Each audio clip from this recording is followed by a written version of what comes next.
സിദ്ദീഖ് തങ്ങൾ പറയുകയാണ്, ദുനിയാവിൽ ഇഷ്ടം മൂന്നെണ്ണമാണ്. കേൾക്കണ്ട സഹോദരാ സഹോദരി, നഫഖത്തു മാലി അലൈക വജുലൂസി ബൈന യദൈക വന്നളറു ഇലൈക യാ റസൂലല്ലാഹ് സല്ലല്ലാഹു അലൈഹി വസല്ലം. ഒന്ന്, നബിയെ എന്റെ പണം നിങ്ങൾക്ക് വേണ്ടി ചെലവഴിക്കലാണ്. എന്റെ ഏറ്റവും വലിയ ഇഷ്ടം അള്ളാഹു എനിക്ക് തന്ന പണം നിങ്ങൾക്ക് വേണ്ടി ചെലവഴിക്കൽ. അതൊക്കെ വലിയൊരു തൗഫീഖല്ലേ. ഇപ്പൊ ഇന്നലെ സമസ്തയുടെ മഹാസമ്മേളനം നടക്കുമ്പോ തന്റെ അധ്യക്ഷ പ്രഭാഷണത്തിൽ സമസ്തയുടെ നായകൻ മഹാനായ സയ്യിദുൽ ഉലമ സയ്യിദ് മുഹമ്മദ് ജിഫ്രി മുത്തുക്കോയ തങ്ങൾ ഒരു കാര്യം പ്രഖ്യാപിച്ചു. എന്താ പ്രഖ്യാപിച്ചത്? കാസർഗോഡ് കുണിയയിലെ ഇബ്രാഹിം ഹാജി എന്ന സഹോദരന്റെ സ്ഥലത്താണ് ആ സമ്മേളനവും ക്യാമ്പും പരിപാടികളും ഒക്കെ നടന്നത്. ആ സഹോദരൻ 45 ഏക്കർ സ്ഥലം ദീനീ ദഅവത്തിന് വേണ്ടി, വിദ്യാഭ്യാസ സ്ഥാപനങ്ങൾക്ക് വേണ്ടി സമസ്തക്ക് തരാൻ തയ്യാറാണ്.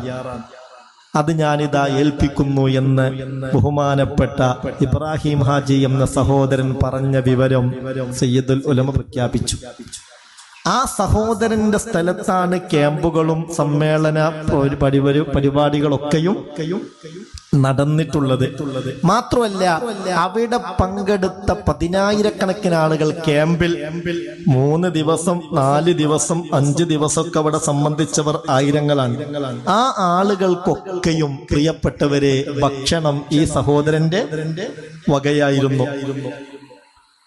33,313 ആളുകൾ ക്യാമ്പിലുണ്ട്.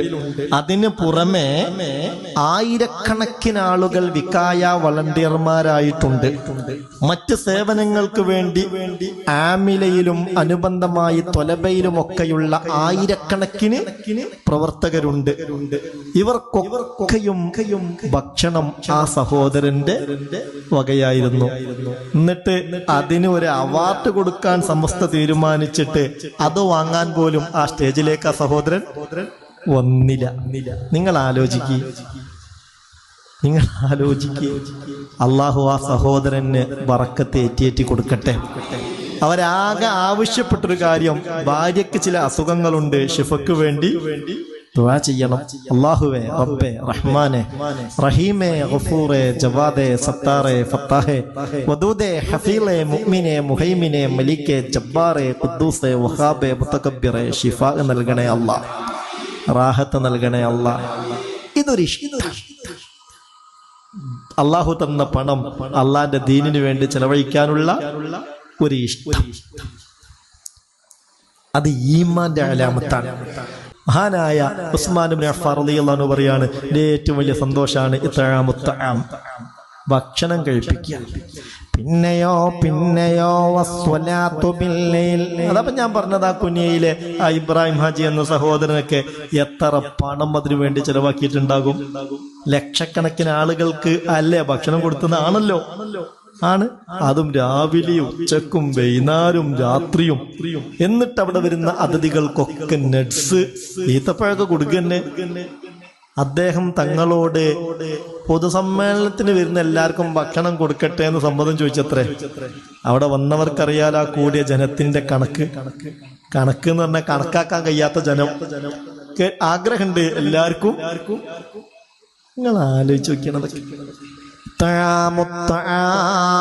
ഒന്ന് സലാമിനെ വ്യാപിപ്പിക്കൽ, 2 ഇത്ആമുത്തആം ഭക്ഷിപ്പിക്കാം, മനുഷ്യന്മാർക്ക് ഭക്ഷണം കൊടുക്കുക. 3-ാമത്തേത് വസ്വലാത്തു ബില്ലൈൽ വന്നാസു നിയാം, ആളുകളൊക്കെ അങ്ങനെ ഉറങ്ങി കൂർക്കം വലിച്ച് ഉറങ്ങുമ്പോൾ എഴുന്നേറ്റ് എന്ത് ചെയ്യുക? നിസ്കരിക്കുക.